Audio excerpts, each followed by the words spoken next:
Payday 2, a video game about robbing banks, killing cops, balling hard, and the great beyond. I'm sure you'll have heard of Payday 2 and the escapades of the Payday gang committing various crimes across America, all in the pursuit of getting their payday too. What is unseen to the masses are its addictive properties. You see, my most played Steam game was Gary's Mod, sitting at a humble 67 hours played after having owned it since late 2013.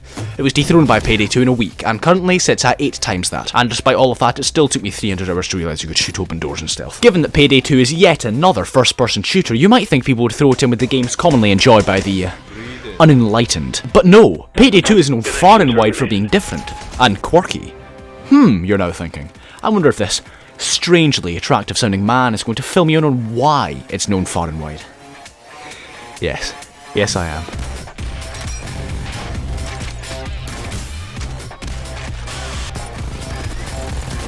The goal of Payday 2 is all about maximising bread acquisition. But what does that mean, you ask? Widowing people. These brave men and women who lay down their lives for us do not deserve to be obliterated by someone running 550 kmph down the road in a clown costume armed with a broadsword. To achieve this goal of lining your pockets full, you must work together with the boys. You see, you are a member of the Payday gang, a sizable syndicate of individuals who are all about that cheddar. The kind of people that when shit goes tits up, their first thought is to steal everything not bolted down. The Payday gang's influence stretches far, as it's made up of a diverse group of heisters from around the globe, the most notable of which being Dallas, who's from Chicago, Chains, the Black Omni-Man, Hoxton, the least profane British man, and Wolf, who we can only presume is PewDiePie if YouTube didn't work out. But in 2014, Overkill released this, Clover, their first heister separate from the main crew, and over the following years the group dramatically increased its numbers to include more members, such as Sokol, ex-Russian hockey player. He's not ex-Russian, he's still Russian. Duke, he's old. I don't know, I like him, well-spoken gentleman. Sangra's Mexican. There's Sydney, who's fucking deranged. How can you take someone seriously when they sound like this? Or Jiro, screams in Japanese, cannot make out a single word he says. Joy, to celebrate the launch of Payday 2 on the Switch, they introduced her. She's a walking stereotype. We are gamers! And she's Japanese. Had to sneak that one in there! They gave her blue and red shoes, but that implies her feet are the Joy-Cons. Alongside that, there's surprise guest appearances from stars such as Ron Perlman, actual Scarface, John fucking Wick, and Croatian Michael Keaton. Did I forget anyone? Oh. Together, you pick out your 3 motherfuckers and make use of crime.net. A powerful worldwide network, even capable of hacking into the FBI and letting you log in as its commissioner. Oh, let me check his emails, I hope I don't find anything unusual. Managed by your reclusive criminal mastermind and job broker pal Bane. No, not that one. It's the prime website for the criminal underworld to connect and converse, like social media for convicts. Fanny about on crime.net for long enough and eventually you get a ping from some washed up mob boss. Doesn't have to be a mob boss, in fact, crime.net enjoys a religiously and ethnically diverse user base, including corrupt congressmen, drug lords, arms dealers, and that dude from Breaking Bad, I don't know. These charitable individuals often require your services in human resources and will pay handsomely for their problems being solved. Some would prefer it if you kept things clandestine, others just want you to fucking kill people. But see, these people have high standards, and to aid them to the best of your ability, you're gonna need some guns. Lots of guns.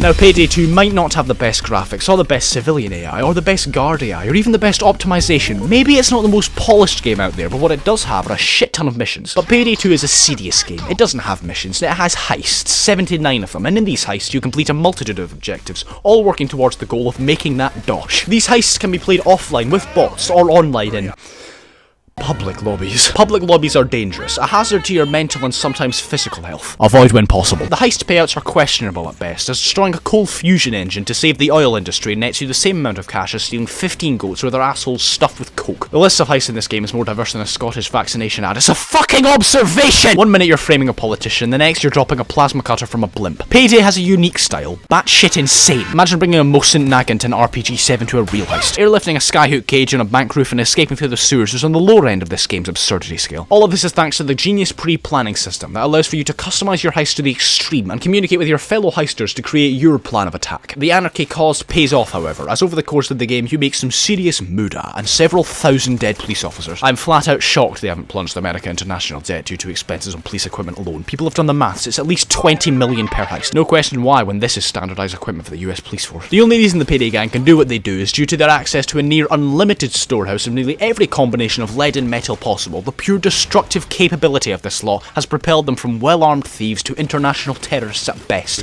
with their crimes probably qualifying them for total bloodline annihilation after having stolen cold fusion engines, nuclear missiles, $37 billion, excluding $7 for entry into a parking garage, a whole room, twice, and an entire country, but that's for later. But in this game, not only can you heist, you can roleplay as a normal functioning member of society through casing mode, which allows you to step into the shoes of someone with all the anxiety of about to start a heist, but none of the skill. You can still be detected by guards and cameras in casing mode, and how fast they detect you depends on your concealment level. Civilians, however, never detect you. They seem to be some strange subspecies that doesn't notice anything wrong about a man in full riot gear entering a bank with a duffel bag until he puts on the Groucho glasses. Don't kill these civilians, however, as it incurs a penalty to your currency, God no. Bane deducts $15 billion from your bank, or maybe it's just $10. Funny how the civilians in the Vegas casino are worth more than the ones in a jewellery store. Bit hypocritical there, Bane.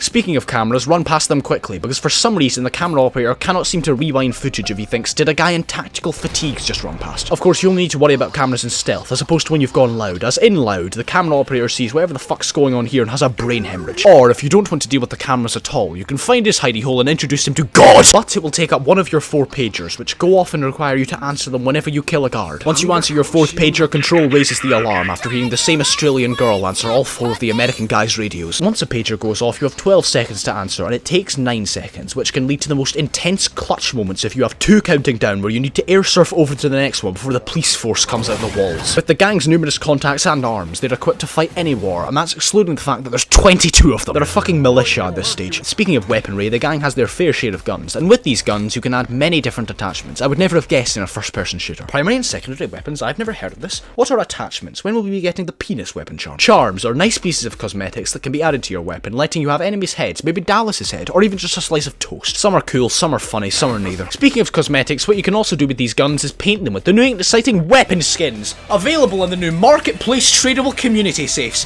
Here at Overkill Software, we are ecstatic to announce the addition of... They're gone. Guns are not the only thing you can customise, as masks are also under your control. Whether or not that's a good thing has been subject of many an altercation. With your guns in tow, the main gameplay goal of Payday 2 becomes the thermal drill. Go get it. Find bank vault, put thing on door, profit. Apply for Swiss bank account, profit. But it isn't always bank vaults. While the game is called Payday 2, to the dismay of some, you are not always getting your Payday 2. Perhaps you're freeing someone from police custody, or you're stealing back an item for a friend, or maybe you're out to assassinate your arch rivals, the Paycheck Crew. The fact I must clarify that is not a real mission speaks volumes of the game. Of course, these objectives may sound simple, but in reality there are literal hordes of police officers with complete disregard for their own safety standing in between you and the moolah. In amongst these hordes live terrifying creatures, born straight from the mind of Lucifer. The Sniper. The enemy of every player who decided against equipping any armour, you will be one-shotted with unfathomable precision and require unfathomable precision to one-shot them. When these guys are deployed, you better hope you brought a long-range weapon, otherwise you'll be playing peekaboo for 5 minutes. The Shield. Annoying fucker that cowers behind said shield and pecks at you, doing surprisingly high damage for someone you cannot kill! It gets even worse when a phalanx of them spawns. Hope you brought your grenades, fucko. The Taser. Usually a minor inconvenience. Mostly when you're tased, you end up riddling him with bullets, because why, what a good idea it is to tase someone with their finger on the trigger of a fully automatic assault rifle. Where they become dangerous is when you're out of ammo and no one else kills him, so you must humbly accept your fate and go down with the ship. Either that, it's when you're converting an enemy to your side and he tases you, making you kill the hostage. How does this happen so often? The Cloaker. This beast has no remorse, an actual psychopath allowed in the police force. This motherfucker sprints at you, kicks you to the ground and beats you senseless, all the while taunting you and degrading your spirit. Above all that, he has the audacity to break the 4th wall. The Bulldozer. If the Cloaker is a psychopath, this guy's the gatekeeper of hell. The abuse hurled your way while defending for your life is substantial with this chap. I'm sure you can already guess his gimmick by looking at him. But it doesn't end there with the old dozer, because this guy comes in a range of flavours and sizes to ruin your fucking day. Like the black version, even more fearsome than before. Or the Skull Dozer, swapping the shotgun for an LMG, at least this guy has some style. Or even the Minigun Dozer. This thing rides in the valleys of hell, a cretin so foul I cannot begin to comprehend its presence. In the heat of battle, when you stop and listen to the shots, the moment you hear the whir and roar of a minigun amongst your enemies is the moment your balls truly drop as you realise it can only mean one thing.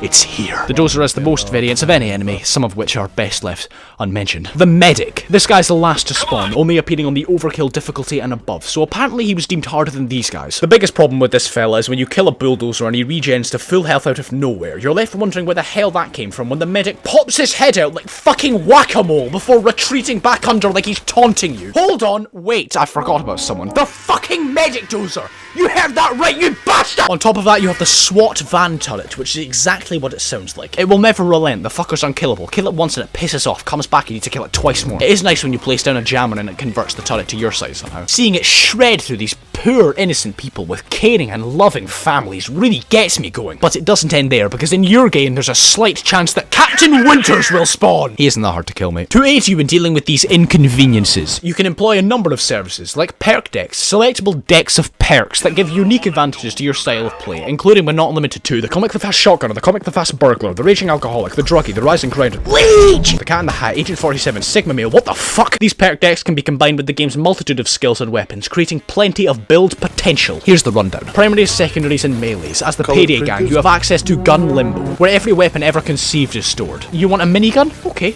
Medieval crossbow? Sure. Can I perhaps interest you in a comically large spoon? Throwables, you've got your grenades, your concussions, your throwing knives, molotovs, dynamite, shurikens, playing cards, javelins, explosive Russian dolls, basic stuff. Don't forget the new boiled tramp piss. Deployables, you've got your ammo bags, medic bags, body bags, sentry bags, first aids or ECM jammers, which looks like someone stacked a Nokia brick with an EMP. Armour, gentleman on the streets, heavily armoured convict in the sheets. Then you've got your crew management, which lets you customise aspects of your AI team so they can all wear full clown gear. Finally is the skills. You see, as you level up, you earn skill points. These skill points are spent in upgrading your heister. This is where the skeleton of your build comes from. I cannot say the word build without cringing myself into mincemeat. These skills are segmented into 5 categories: Mastermind, Enforcer, Technician, Ghost, and Fugitive, which are completely arbitrary names because the skills in them rarely reflect the category itself. Once you hit level 100, you will have 120 skill points to spend, but what will you spend them on? Maybe you'll get the skill that instantly revives you with your placed first aid kit, which results in this. Maybe the perk that allows you to trade a life for your own to get revived. Maybe even the one that lets you phase in and out of mortal reality, or the one that allows you to fucking shout at people to resuscitate them. You could also get skills to upgrade your drills, which are fucking everywhere in this game. You need to use drills everywhere, and they always jam, and they always take ages and make no sense. There's like 2 missions where you need to drill open a car door. Just break the fucking window, idiot. Only then, once you've crafted your perfect build, can you join the Payday Elite, where they use strange words and abbreviate everything to things like yo-he do be procking crits though, and where they talk down to you for not bringing 2 deployables. The biggest problem with skill points, however, is that to make the most of them, you need to be level 100. But when you reach level 100, you can unlock infamy! When you go infamous, you lose all of your levels and all of your money, and need to grind back to the top to regain them, only to do it again. Rinse and repeat 500 times. Why would you ever do this? Because look, the reward, it's little chime, it's cool, it goes brr. I got to Infamy 7 level 100 before realising I did not want to be a virgin for the rest of my life. Now, you wouldn't be mistaken to believe this is an arduous and boring task, but not as arduous and boring as you might think, due to replayability. Just how has Payday 2 managed to stay relevant for nearly a decade? Well, because every single little fucking detail is randomised. In this game, there are songs where the lyrics are RNG. Everything from map layouts to item spawns to guard placements are randomised. I'm surprised the guard's pathing can keep up with that, to be honest. Dumb bastards don't even hear the bank vault opening. Well, there's the RNG and the 1,200 achievements. Seriously, when me and my friends got it, I remember seeing that and saying, that must be the gamer score. The pure fear that washed over me as I realised that Steam doesn't have gamer score. Just remember to play it on PC unless you want half the achievements, half the updates, and no love whatsoever. Another point for PC here, it's not only the RNG and achievements that add replay factor to the game, no.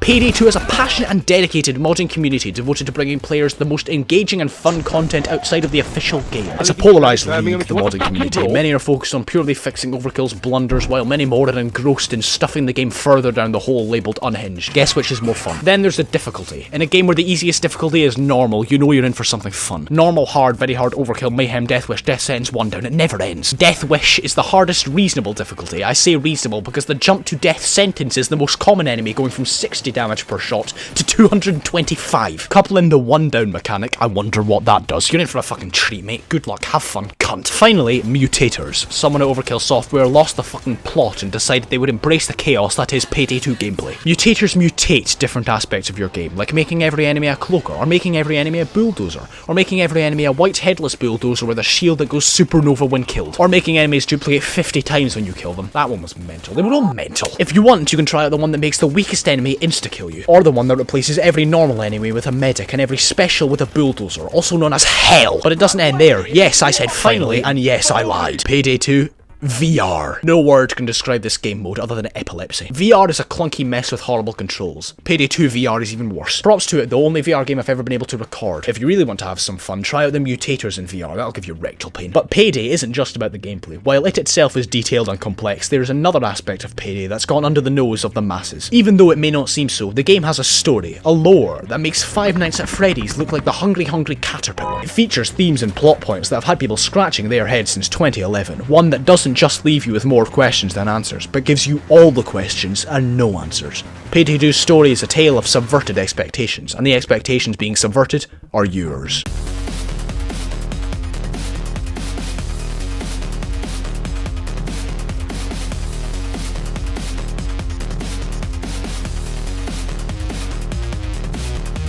Payday 2 might tell its story through several facets, but before any of that we need to go back to the heist. Payday the heist. You'd think it would be more relevant, but the first game has only now just been mentioned. That's because all the missions from Payday 1 are in Payday 2 as well, with updated story relevance, which means missions like Heat Street canonically exist twice. Payday the heist is the first outing of the Payday gang, establishing the characters and their backstories. Dallas, the informal leader of the Payday gang, otherwise known as Nathan Steele, a young Chicago mobster who rose to hitman in his early 30s. He attempted to play two gangs against each other. This backfires so horribly that he fucked off and did some blue-pilled shit for a decade, like running an underground gun range or battling the drug trade. He's described as having a criminal's midlife crisis and making his return to the life of fixing drills and horribly modifying weapons. Hoxton hails from a wealthy Sheffield family. Can't believe I said wealthy and Sheffield in the same sentence. Hoxton rejected the high life, joining a London gang and getting arrested in the district of, wait for it, Hoxton. Fucking incredible. Convenient how his real name is James Hawksworth then, is it? Chains, ex-military but despised being told what to do. Guess how he got the name Chains. Like Hoxton, he grew up in and out of jail, which gave him a taste for, as the culture call it, trolling. He loves that military experience, blatant murder, but loathes taking orders. The logical conclusion? Become a career criminal. In his time, Chains has cheated death so repeatedly, he now subconsciously believes himself to be invulnerable. This ego-based insanity is reflected in the fact he often refers to himself in third person, like a complete loony. Wolf. Imagine PewDiePie if his YouTube channel collapsed, except substitute YouTube channel for Swedish software company. Wolf's company going under sent his family off to the streets and sent him off the fucking edge.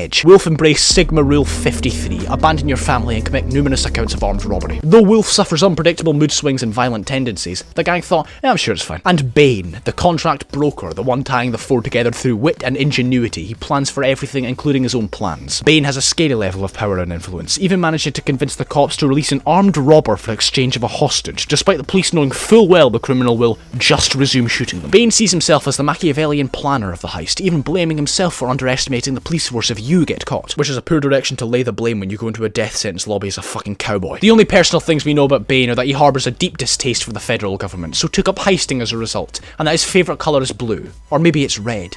Maybe he doesn't have one. Maybe it's semen white. Maybe it's Maybelline. Bane created Crime.net to further his lifelong ambition for something he calls the greatest heist of all, and is confident the gang will aid him. Payday the heist follows the group's initial crime spree and how they rose to the top of the criminal underworld. They fast became well renowned for making the impossible possible, robbing the first world bank before they even knew each other's names, blowing up a whole bridge to fault and extract one man, charging through rush hour traffic hot on the tail of a double crosser, stealing a car with a crane to intercept a dirty IRS deal, ramming a truck off the road through an adjacent building's roof, storming the suburbs to interrupt a counterfeiting job, scaling a skyscraper to clean a vault of diamonds, hitting a hospital to steal samples of a contagion, even blowing up the foundations of a building to airlift an impenetrable panic room out through the roof, all in true Payday fashion. Payday the heist told a bombastic story about the crew and how they demonstrated to the government the raw destructive power of the Payday gang, the criminal intelligence of Bane, and that America serves them as their own personal playground. The game ends with the gang pulling off an extraordinary Mayan gold heist worth several million, and Bane telling them to go their separate ways for now and lay low as he sorts out to deal with the buyer Hector. Between then and Payday 2, Hoxton's DNA is identified at several locations hit by the crew, which is especially sus as he's the resident ghost. If anyone was to be caught, it wouldn't be him.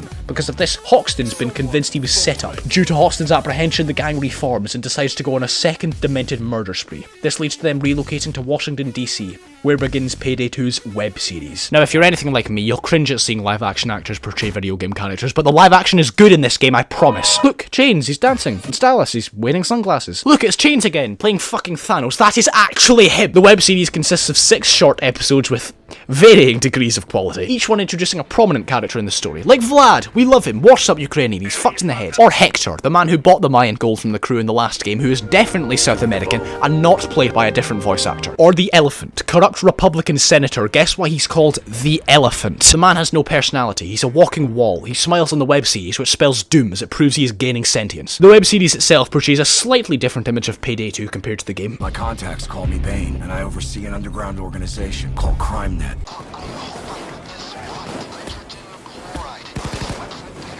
Compared to the game, it is also very normal. And it frankly isn't that good. I know I said the live action was good, just wait for the dentist trailer. Some of it's good, seeing the Payday gang's cool, but in a production called Payday the web series, to see the boys in only about 3 of 6 episodes is jarring. They do one bank heist and they're done, that's it. For some reason Dallas works at the bank. So does this imply he just hops around jobs, then robs them and quits? Ah, you see, this guy worked at these 8 banks previously, then within 5 months they were hit by the Payday gang. That's a strong resume. They tried to portray the Payday gang like modern day Robin Hoods.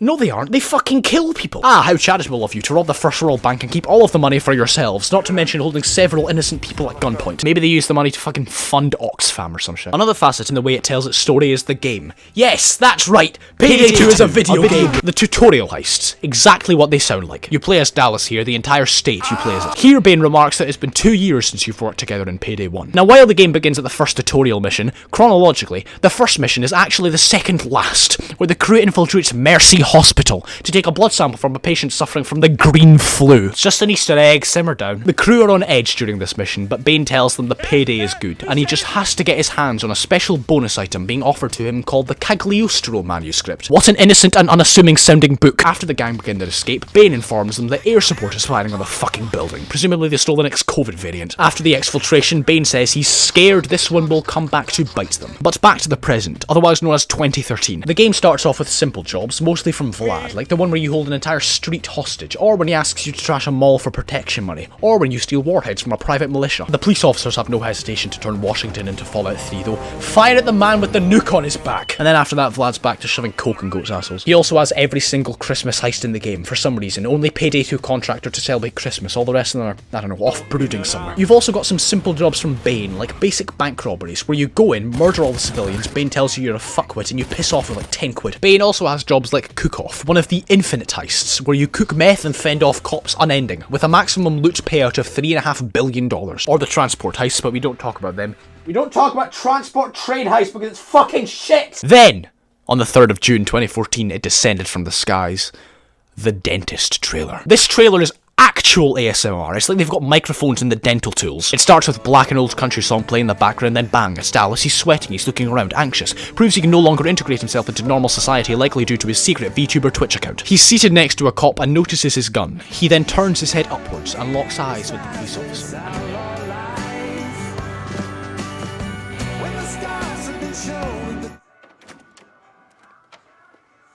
Mr. Steele? Dallas enters the dentist office and asks where his regular doctor is. Vacation. He sits down when the door opens and... So, Mr. Steele, what is it you do for a living? Financial transfer.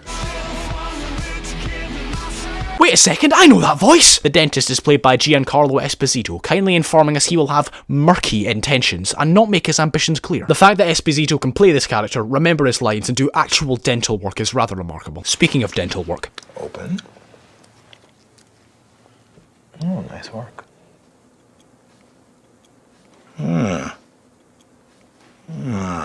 Cavity. But just as Dallas is beginning to get comfortable in his chair, this happens. I wouldn't know. I'm not into politics. Oh, but Mr. Steele, I hear quite the opposite. Or should I call you Dallas? Oh, shit! Fortunately for us, he doesn't actually wish to harm us yet. He tracked us down and wants to offer us more opportunities to fix the overpopulation crisis. Starting with the Benevolent Bank, an enormous place with hundreds of ways to play due to the dentist's vast array of contacts. The same contacts that let you crash the fucking Dark Knight bus in through the conference room. Or if you want, you can operate a crane to drop in a gargantuan pig through the skylight. There is no reason for this. Just kidding, it lets you assemble IKEA furniture while the police assault raves down the halls. I do find it amusing that a drill of this size on a multi-million-dollar bank vault takes less time than a shitty Wix drill trying to breach a glass door. Don't get too enamoured with the drill, though you still have to play the game and stop writing in lines for the script. This is only one of the jobs the dentist has lined up for you, but nevertheless, Dallas doesn't sound interested until... How did it feel, leaving him behind? Olga, would you show Mr. Steele the Department of Corrections transfer plan for inmate Jim Hawksworth? Ding dong, Avon calling, get the fucking door open. Of course he agrees, which prompts the dentist to go, I need my payday, too. Here we go. In Payday the heist, Hoxton was British, very nice, but when Payday 2 came out they couldn't get a British guy, so they retconned Hox to be American, a clear sign of war toward the Empire. As a result, the fans revolted and they recanonised British Hoxton, and made the American Hoxton Dallas' younger brother Houston, who had taken up the mantle. Next of the dentist heist is Hotline Miami. I swear this is related to Frank Hoxton. Run around, chase dude, cook meth, you know the usual. The dentist didn't do this for monetary gain, however. The events here give him free reign on the DA so he can get Hoxton transferred. It's payday, fellas!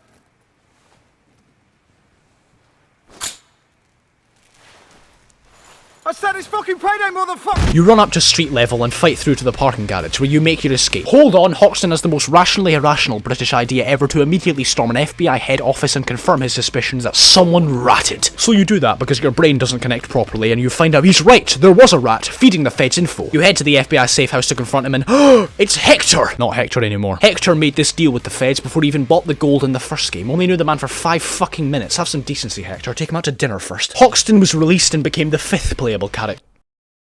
Wait a minute. No, he didn't.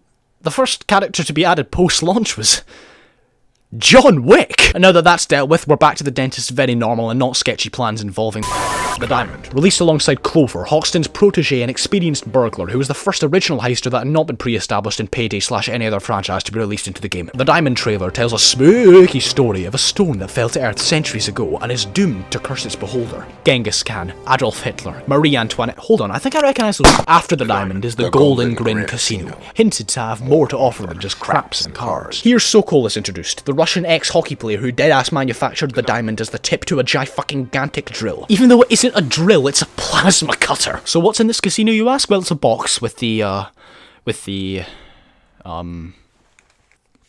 We never hear from the dentist after this. Anyway, the Bomb Forest, eh? Who wants to play that? You jump too far and you fucking kill yourself. How's that for map design? The Bomb Heists are introduced with the Butcher. My, do they like their titles. A gunrunner taking over the family trade. She introduces you to your next heister, Dragon, who is actually Michael Keaton. I genuinely thought he was played by Michael Keaton. Rather disconcerting how they have gone from being a tight 4-man group to bringing in some random tosser for the laughs. Not as bad as the next guy, Jiro, who just asked to join. Bane must have fallen for his cliche sob story. Love wife, child with wife, Japanese Yakuza gets involved, 20-year prison sentence, miss wife, come to America to find son. It says General McBadass in the Hollywood sign. After that is the Alesso heist, which nobody cares about. But after that, we have the Point Break heists. Yes, the fucking film. Now in these heists, they introduce the man himself, Locke! The walking, talking, living legend. We love him. Locke is the South African head of the cyber task force in Murkywater, a private militia, and has been tasked to infiltrate crime.net to destroy you, due to your repeated attacks on their organisation. However, Locke is a greedy little boy, and instead wishes to use you to steal from his employer. So you do just that, breaking into one of their facilities to steal valuable loot, with the help from the man himself, and being smuggled into a plane carrying fat stacks to airdrop them onto the poor civilians below. That's all from Locke for now, but he'll be back soon. Now after that are the hardcore Henry heists, which include Jimmy, coked up maniac. To illustrate just how bonkers he is, listen here. To sweeten the deal, I'll match Akan's fee. Match plus 25. Fuck it, let's do 50.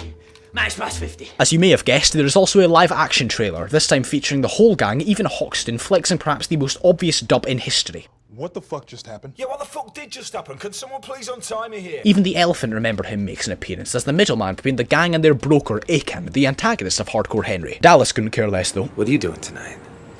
Nothing, just going home. Alone?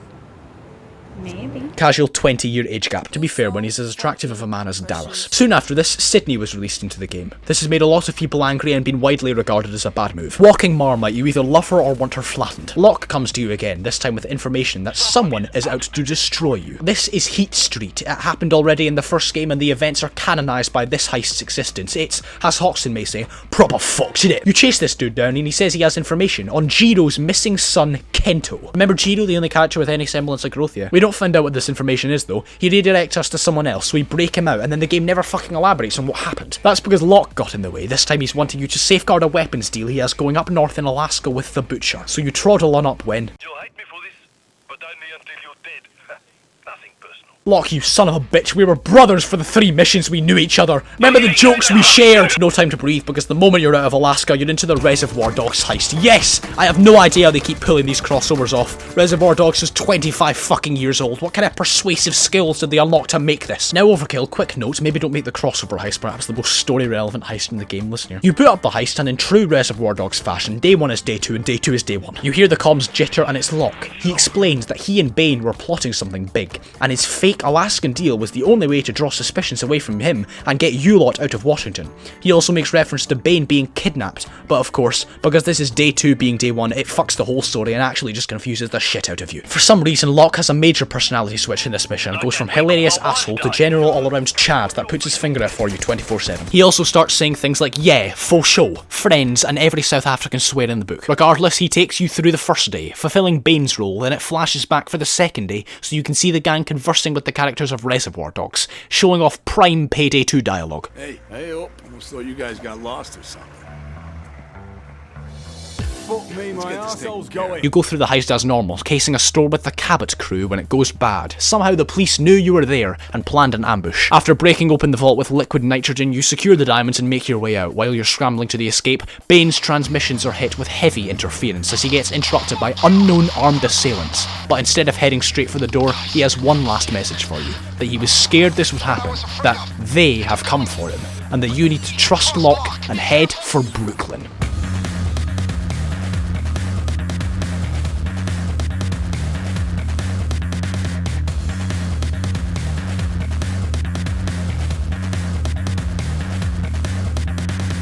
Before we start, good luck, and if I say anything you don't understand, just accept it. 10,000 years ago, aliens from the planet...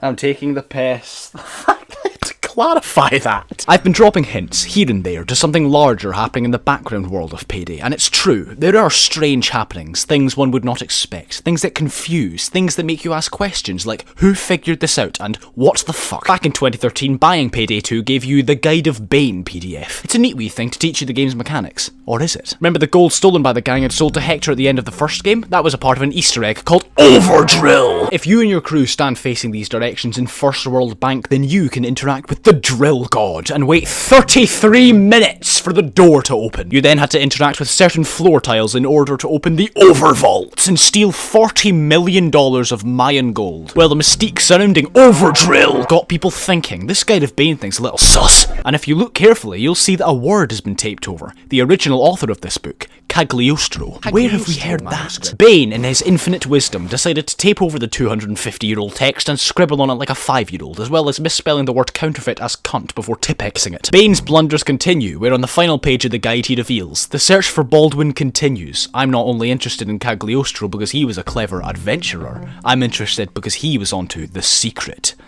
Average deep web rabbit hole enjoyer. For ages, there were no developments in this story, sending the community mad with anticipation, until the dentist pops up. Even alone, the dentist is an uncanny figure, but his heists only deepened the mystique. People had gone so far off the deep end by now, they started looking into literally anything they could. Look at a doorway from above and it looks like an archway with a keystone that represents alchemy. What the fuck are you talking about? It wasn't until the diamond that people stopped going back and forth about what pixel of the map you need to teabag to unlock a picture of an Overkill developer's balls. In the heist, there's a room full of ancient paintings depicting strange and mythological happenings, one representing a sailor looking out to sea and spotting a pyramid with the moon behind it, another showing a derelict tomb with an enormous corpse sitting dead inside, and one more depicting another of these enormous corpses frozen in a wall of ice. Now, this intrigued the community, as it fucking would. There were mixed opinions, but the general consensus was that no, Overkill Software were not going to introduce aliens into a cops and robbers game. I know I joked about it earlier, it was just that, a joke. The next heist of note was the Golden Grin Casino, a building chock-block full of so much European architecture you'd expect the Pope to walk out one of the bathrooms. The most notable part of this heist is the dentist's caginess, and the fact that you steal an ornamental box with this symbol on it. At the time, nobody could figure it out. It was a complete dead end despite its bizarreness. So the trail went cold, the dentist went dark, and the community went bonkers once more. They started playing chess and accidentally calling sex hotlines. The wait was grueling. 3.5 years of searching, data mining to find anything related to the secret. Turns out I wasn't even in the game yet. The FBI Files is a real-life website accessible through the game that allows you to hack into the FBI Commissioner's account and see his emails, among other things. For example, there's this email about a shipment of antiques addressed to August Lindenhurst, and that the FBI Commissioner Garrett, sworn enemy of the Payday gang, wants customs to detain it. August Lindenhurst is an alias used by Duke, art thief from a noble background who joined the gang hoping to make the score of a lifetime. His vast knowledge of ancient artifacts made him useful. There's another email about an Alaskan officer who helped a shady man after he got his car stuck in a ditch. He was told to forward dashcam footage to the FBI. Here he is, that's right, our main lad Locke. Does he have the fatigues and beret on all the time? What about when he's contracting the heist over radio like Bane would normally do? Is he just wearing a t-shirt and shorts. 2 days prior to Bain's kidnapping, an email was sent to Commissioner Garrett. It's marked as spam and titled Anut Coeptus, favours our undertakings. Cryptic enough, wait till you see who sent it. I attempted to translate this myself, knowing absolutely zero Japanese. Why I did not stick it in Google Translate is a good question. Hanging Gardens at BeyondYesterday.com, normal enough. The email itself reads, "He has plundered your seas, ravaged your coasts, burnt your towns. Mr. Garrett, what is stopping your nemesis worth to you?" The next email was the day of Bain's kidnapping, again from Hanging Gardens, this time saying, "What the fuck? This is ancient Sumerian cuneiform," Sumerians being the earliest known civilization in Mesopotamia, because it had to be an ancient civilization, couldn't just be French. It translates to this, which I will not read aloud, cry about it. That brings us to the present, in which after Bain's kidnapping, Locke informs us that he was searching for some holy grail dingus for a long time, and that he suspects Murkywater, the private militia he was once with, is likely behind their predicament, as he's been locked out of the organisation entirely. I think most companies would lock you out if you tried to kill everyone working there. He also explains that Duke has examined an ancient painting, View of Mount Vernon, and deduced that there's something hidden in the foundation of a bank in Brooklyn. Locke and the gang march on forward, having some fun along the way. Left a bit. There we go. Bakak and Civi. Whoa, almost got that one too. This bank heist is not stealthable, mainly due to the gaping hole you've made in the wall. The Medallion of Perseids is your quarry here. It depicts a fleur-de-lis, which are everywhere in this game, and has been sealed in the bank's foundation for over a century. Pretty impractical. What if someone wants to get it out, regularly dynamite the floor? The next day, an email is forwarded from the mayor to Garrett about a week after Bain's kidnapping, this time sent by Enmerkar at BeyondYesterday.com. Enmerkar being an ancient Sumerian ruler who reigned for 420 years. The email consists of the mayor getting his panties twisted and some run-of-the-mill demonic imagery. It translates to, "The Watcher has fallen, his end will be delivered." Regular behaviour. The next email is from an officer on the scene of a shootout where Bain was taken. Apparently they've little evidence to go on, but that on top of all the debris was a small piece of paper with a drawing on it. Okay. Turns out this character was present on the fall of the diamond and in a page of the Guide of Bain doing some alchemy shit. It's a gentleman known as Nebuchadnezzar with the word Watcher on his forehead. Now Garrett's getting pissy at these guys and tells them to fuck off with their shenanigans. Their next email was titled Shenanigans. Nice to see trolling extends to the ancient deities. This email references Alalgar, the second Sumerian king who reigned for 36,000 years, must have liked his fasting, and that his rule was diminished by whatever the fuck that is. Whatever the fuck that is was Algol, a star in the Perseus constellation, often known as the Demon Star. Now, if you take the rule of Alalgar 36,000 and diminish it by the luminosity of Algol, you get 35990. What you do with this is use it as a key to decode this fucking gibberish. To decode it, you use Mudutu, a program installed on most home PCs. The message reads that whoever sends these emails wants a negotiation. They have Bain and will trade him for an object in the possession of Senator John Henry Simmons, the Elephant. Remember him? Yeah, that guy, Stonewall. They want Garrett to falsify evidence to allow him to confiscate this item and deliver it to them. Garrett agrees. He sends his own coded message but doesn't quite have the key part down yet because it's just a fucking string of numbers. Who figured this out? They respond to his email and it reads that they are in agreement. The Kataru are pleased. Kataru vaguely translates to alliance, either that or we're talking to the Lego Ninjago character. The name can also be seen on the Mudutu logo when translated. The logo also features the Eye of Providence as seen on the box in Vegas, as well as two more logos, the Reflected Diamond and either the Fiat Lux or Ouroboros. This Kataru are who Garrett has been communicating with this whole time and who were behind Bain's kidnapping. After this, the elephant is arrested and his belongings seized by Garrett. Among these is a handwritten letter 1905 addressed to a Desmond, Duke's grandfather. It says that matters of great secrecy have silenced him. The power of the knowledge he is obliged to keep weighs heavily on his soul. He says the kings are quarrelling and the watchers are gone, and he fears someone has betrayed them. He begs Desmond to shoulder this burden if he fails, and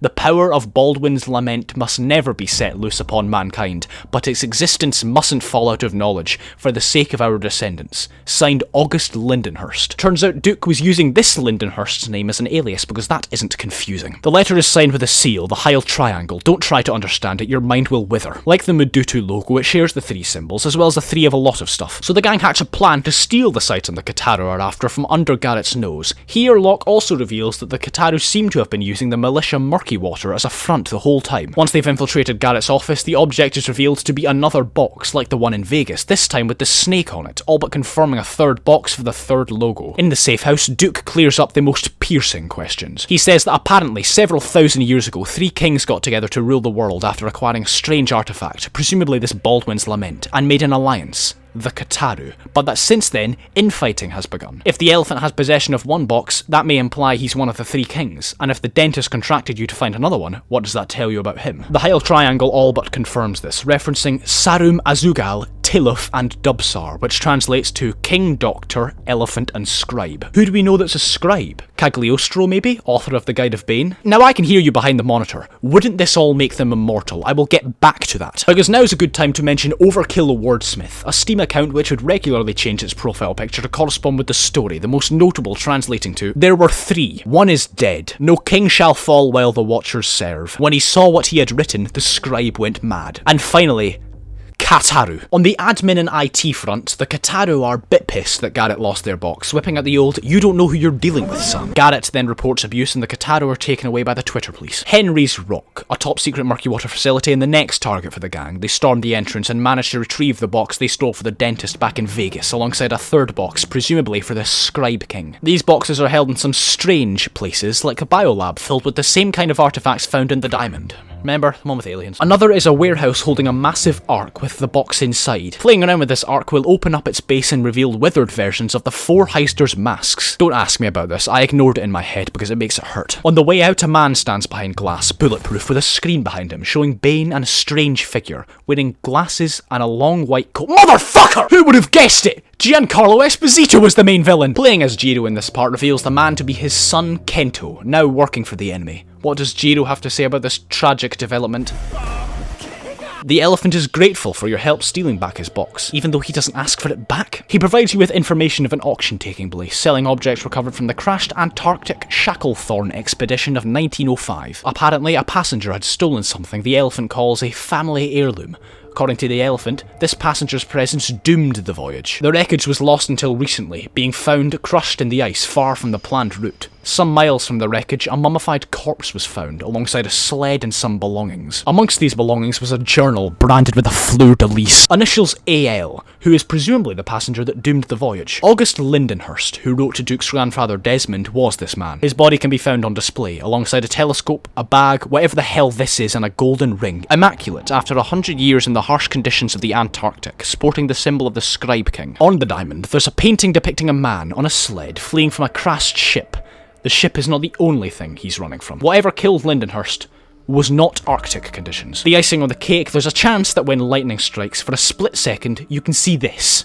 Odd looking bloke, that one. As if an actual giant could just prance about New England, yeah mate. As to whether or not there are actual aliens in this game is still up for debate. Overkill are weird, after all. In the auction, there's another painting of Benjamin Franklin. Inconspicuous, right? Well, if you look at it from the right angle. Reminiscent, isn't it? Of a figure we've seen before? Look, there he is, watching Hitler commit suicide in 1945. There he is again, presiding over the execution of Marie Antoinette. Or there, at the...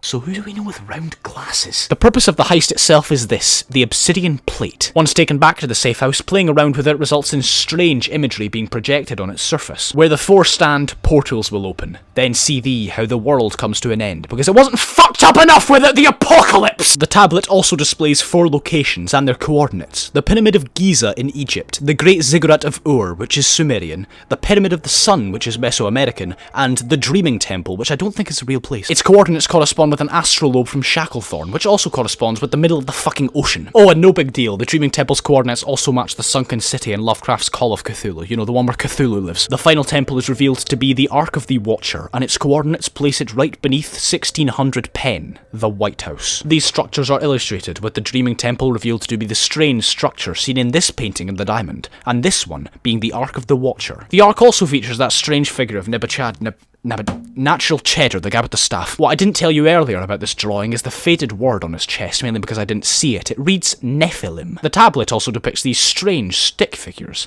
Overlay this photo onto this figure and they match. The word beneath these figures, who we can presume to be the strange creatures seen in the paintings, reads Nephilim. Nephilim meaning strange beings that are large and strong, being loosely translated to, take a guess, giants. Turns out the boxes have been referencing this all along, taking song lyrics from music by Fields of Nephilim, because that's what aliens listen to. On the obsidian plate, this Nephilim is pointing to a star, which is in fact the Heil Triangle again. This star map overlays on a real constellation, with the Heil Triangle that the Nephilim is pointing to being the demon star Algol from earlier. What this is often interpreted to mean is that these Nephilim hail from the planet Algol in deep outer space and are real. Aliens in a cops and robbers game. You know, I believe that Payday 2 is actually the game that inspired the Lore V gameplay memes. It was the first one I ever recall seeing, and it fits it perfectly. Garrett blocks the Kataru's emails, and as people investigate them, turns out they were sending messages to other government bodies too, even breaching the Oval Office. Strangely, they were also attempting to hack into a local bakery. Even gods like their pastries. The elephant provides Locke with information, which allows him to locate Bane. He's in an old World War II prison, Hell's Island, now under Kataru and Murky Water control. So the gang heads out to get their man back, but when you get there, you hear a familiar voice over the intercom.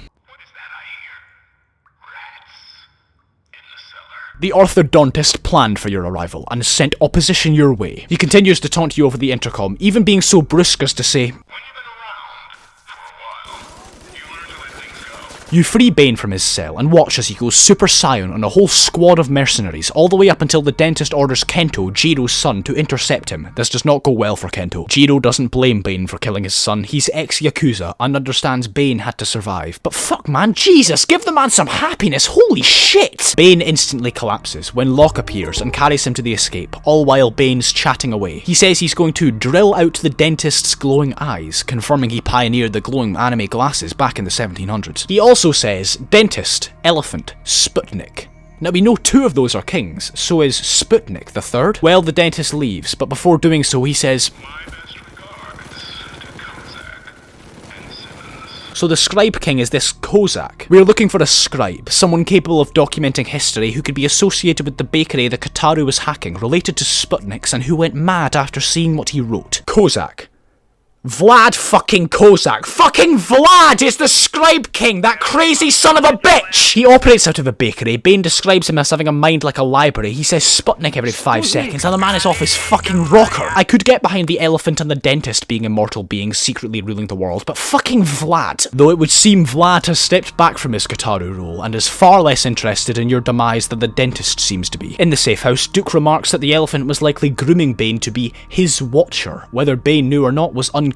When Bane collapses, you can see a ring on his finger. This is a seal of sorts, to mark watchers to their respective kings, Kento being the dentist's watcher, and somehow Bane being the elephant's watcher. So when they go head to head, I imagine it like Robot Wars, Watcher v Watcher. It's revealed that each king had a watcher to keep them in check and ensure that they did not go power hungry. Did a good job there, Kento. Unlike their kings, these watchers are not immortal, making them quite a nuisance to get every, 70 years? That's like 5 seconds for them. After Bane is rescued, the gang finds that the dentist and Murky Water have infected him with some strange virus, to which there is no cure. He only has, at best, several days. This virus was the one we stole from Mercy Hospital, remember that? At the start of the story section? Oh bliss, before we discovered the secrets of the universe and the means to end humanity. Bane being infected with that virus is strange, given that it's a reference to Left 4 Dead. Bane turns into a tank mid-heist. Guys, I'm sorry. Oh, I didn't see this coming. Hope we can work together again soon. Hey, want some relevant information? Some info that isn't explained in the game at all, but referenced constantly? Well, all you have to do is go to this website, go to updates, scroll down to November 2018, click on it, click on day 3, there you go, fuckface. The next heist is pure confusion if you haven't seen the breaking news update, thanks Overkill. Breaking news covers... Take a guess. Day 1's boring, but day 2 features reporter Rachel Riggs phoning the elephant in relation to his arrest. But he's not the one answering the phone. Hello? Hello, Congressman Simmons? May I ask who's calling? The dentist then goes off on a tangent about cupcakes. It's a bakery you should visit. Kozak's. They make excellent pastries. You might find what you're looking for there. Wait, Dr. Hellman? I'm sorry, Miss Riggs. Congressman Simmons is currently unavailable. What? Okay, but... Have a pleasant evening, Miss Riggs. Dr. Hellman. Dr. Hellman! Really? Day 3 features a report on a supposed nuclear detonation with radiation spikes in the South Pacific, precisely the coordinates of the Dreaming Temple, and on day 5, a nuclear detonation in Egypt, deep beneath the Pyramid of Giza, followed by a sudden lightning storm with bolts frequently striking the peak of the pyramid. Rachel sees a flight passenger list to Egypt and notes Dr. Hellman as a passenger. You'd think the fucker would use another alias. Day 6 released No Mercy, the heist talked about earlier, in which the gang steals a virus for a mysterious buyer in return for the Cagliostro manuscript, which would later be known as the Guide of Bane. Pro tip, don't play the game at Christmas. Dear friends, the dentist and those murky keks have infected Bane with a strange virus while they're at him.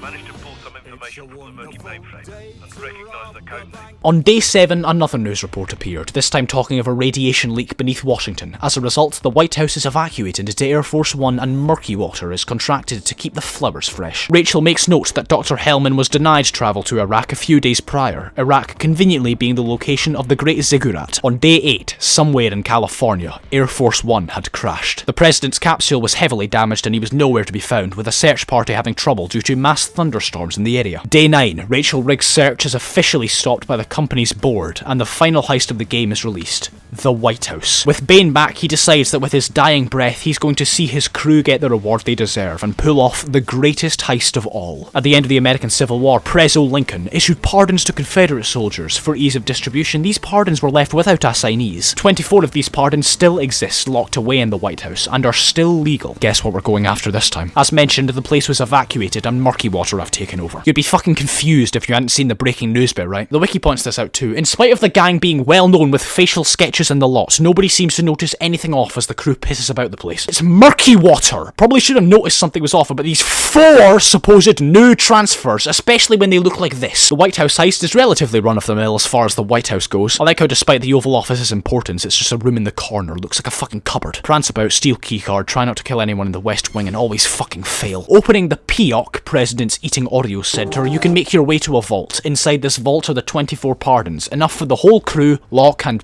well, Bane. With their mission accomplished, the gang sharply leaves the White House, pardons in tow, and retires, putting this life behind them. I don't think that would work. The pardons only cover federal crimes, not state ones. You can't murder hundreds of folk and flash a fucking car saying innocent. President sits down. I don't remember handing any of these 24 people pardons. Very strange. Sir, there's a frog outside. After the heist is done, Bane congratulates you on a job well done, before succumbing to the virus and moaning. A new tab has been unlocked in the menu. The end. The gang's gathered around a grave in the pouring rain. Everyone's still for a moment before starting to throw their masks away. It'd seem everybody's life of crime died alongside Bane. Dallas is the last standing. He glances up to Locke, saying his farewells. Dallas then pulls off his mask, showing the disbelief and the depression in his face. He takes a strong glance at it, but as to whether or not he abandons this life, or has more scores to settle, is a mystery for now, leaving his fate ambiguous. Oh, that's enough of that. Whew! Got a bit sad in here. Whoa, is it hot in here? Yeah, I'm aroused by this. Sad, isn't it? Anticlimactic, maybe? Look at the play bar. Well now, it wouldn't be an ARG if there wasn't a secret ending. Whoa! The obsidian tablet. It was activated with the piano and the oldest song in the world. Well, open all 3 boxes in the safe house using the medallion from Brooklyn and combine them to make whatever the fuck this is. Play the piano and we break even more laws of physics. I like to imagine all 22 heisters gathered around watching this. Interacting with the plate now reveals inscriptions. 20. I translated them so much for a brief period of time I could read this language near fluently. The inscriptions describe the 4 thieves and numerous adventures they've had, with each matching a specific achievement in the game. You thought that was crazy, but here's where it gets fun. Hopefully your achievements aren't too difficult because you need to get them in the game! Do that. No easy task when one of them is overdrill, 30-minute dick nailing, and you will be rewarded. The White House. Overkill difficulty. Stealth or loud at the start if you go stealth. Don't bring 2 grenade launchers, Lewis! Here you'll notice an Aztec painting with its frame glowing. Interacting with this painting reveals a crack in the wall. Detonate C4 on the wall and it crumbles as most walls would. Behind it is a mine shaft leading down to an elevator. Be sure to bring a converted beat cop with you down here for no reason at all. Did I ever tell you about the time I was walking down the street after a night at the pub and got followed by a badger? That little chop bit right through my boots. Not a good night, that. We're 10 minutes away from the end of the world. Make your way to the bottom of the mine shaft and there's a door, a vault even, with strange symbols on it, identical to the tablet's inscriptions. The outmost ring is a riddle because of fucking course. The inner rings are how you solve it. Lever 1 will rotate the outmost ring, and middle ring, in opposite directions. To complicate matters, your answer will be 5 letters and must be spelled out in the most ridiculous manner. After you've done all that, the door will open. You walk through and see what is presumably the Ark of the Watcher, a monolithic device, the power of which is unknown. Overkill be like hee weapon thing. Have your gander quickly, because after not too long, a disembodied voice comes to you. Joy, Dallas, Duke, Huxley. How the fuck is he talking? He says that Baldwin, the guy from earlier, was vaporized by the Ark due to using impure gold. The dentist then reveals he's standing outside, holding Bane and Locke hostage.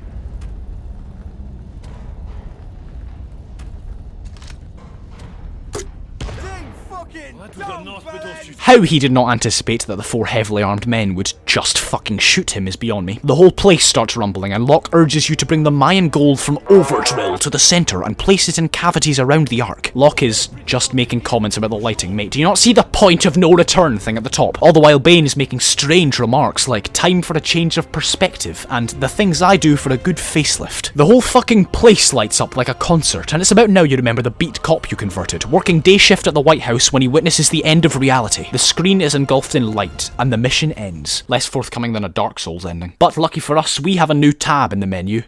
Movie theatre.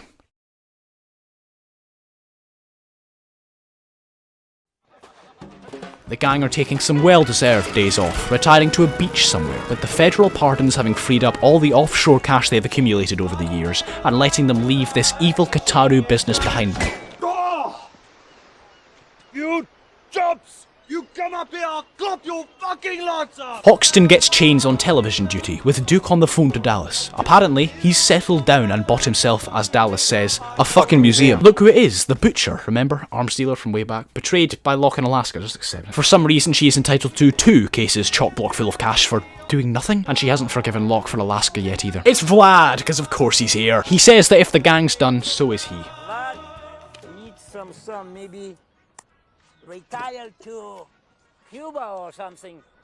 Mi comandante. This man is 10,000 years old. The television's working again, just in time for a presidential briefing. That's right, the president's back after the Air Force One crash. He's awarding Commissioner Garrett with a Medal of Valor for taking down the Payday gang. During this whole briefing, the gang are glued to the screen. Clearly, they know something we don't. Each and every citizen of this great nation will have earned their pay. Pay too. The president makes it clear that there are bright days ahead and ends his speech with, America, let's do this. sounds like bad news, yeah? So why are the gangs celebrating about this? Gentlemen. Hey, friends. Tell me, what I miss, huh? The greatest heist of all. Great. Where's my fucking drink?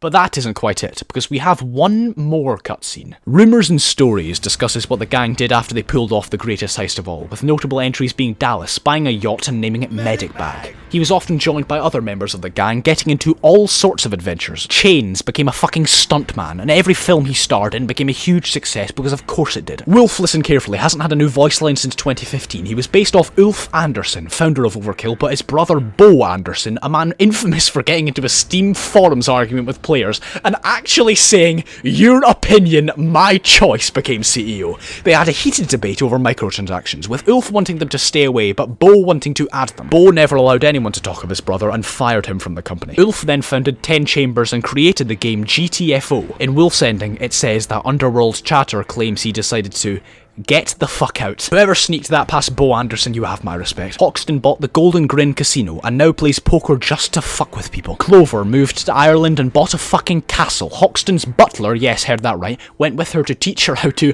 exploit high society. Jiro and Sangres moved to Japan to avenge Jiro's family, with Sangres becoming a Yakuza boss himself despite being fucking Mexican. Joy opened the largest retro gaming company in the world because it had to be the largest. Duke, as mentioned, bought a fucking museum with many ancient artifacts of unknown origin. He lives in a penthouse with his wife and their cats. Locke moved to California, started a world-renowned cybersecurity company, and became a professional golfer, causing great uproar by always competing in full combat fatigues. Bane, before his body succumbed to the virus, achieved his goal of the greatest heist of all. It reads that his final words will echo forever in the criminal underworld and circles of power.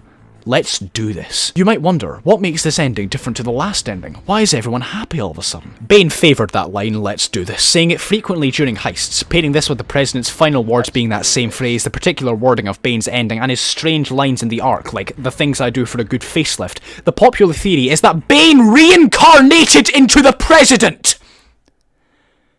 Funny clown game. Either that or it's a body swap. Pretty good deal, to be honest. You become president, he becomes withered, paralysed in minutes from death. You go to a specific piece of clothing in the game and it talks of a man, born in the late 60s, who had a life of trouble and betrayal until he met his mentor. This mentor taught him things, showed him how the world really worked. He spoke of a book known only to a few that would reveal secrets untold. Reforming his life around this information, the man would go on to become one of the greatest criminal masterminds the world has ever known, vowing to get back at the government that had wronged him and so many others, and undertake the greatest heist of all, that the public would never know of. They fucking stole America! This whole bit just makes me happy. The music makes me happy, the scene makes me happy. You know why? Because it is happy. A happy ending. Nobody died. No good guy died across the whole story. How often in movies and TV can you say that happens, huh?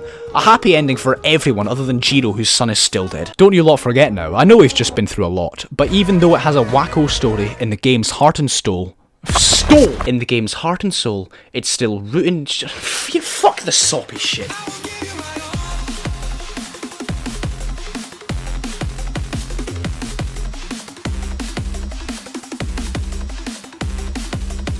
The pure insanity of Payday would not be complete without a head-banging soundtrack that makes you want to rob a fucking bank. Fortunately, Simon Viklund has us covered. Lord Viklund doesn't relent in his rapidly paced and aggressive EDM, which coats the game's heists in platinum. For every heist, there's at least one song to fit, and boy do they fit. Every song is perfectly crafted to have a stealth portion, a control portion, an anticipation and an assault, with it all looping flawlessly. In some cases, the song is instrumental, with a chance for lyrics to come in, so when you're on your last leg at the end of the heist and you hear the beautiful vocals descend from the sky, you truly feel one with God until you get kicked by a cloaker. Speaking of cloakers, did you know they're voiced by Simon Viklund himself? In fact, he also voices Bane. So remember the next time you're listening to I Will Give You My All, Bane probably just forgot to mute. Playing Payday without the music is a cardinal sin, punishable by 15 years in the snake pit. In fact, the music is so intense that while making this video, I had to double check whether or not the song was sped up, with some of it being dangerously close to Argent metal. Not every song is by Viklund though, some are made by the John Wick man. Yeah, I thought the Castlevania was a genre or something. Imagine my shock when I found out it was a whole ass dude. After Simon Viklund officially left, they brought on Gustavo I Am So Sorry. He got the honour of remixing Happy Birthday while circumventing a $9 billion copyright suit. Speaking of after Viklund left, I know there's new DLC taking place during the last portion of the game. I haven't covered it because it's ongoing and who cares, it's some triad shit, there's Mexicans, my man Gaofeng on the fucking boat and shit. But if this video is well received, I'll consider it.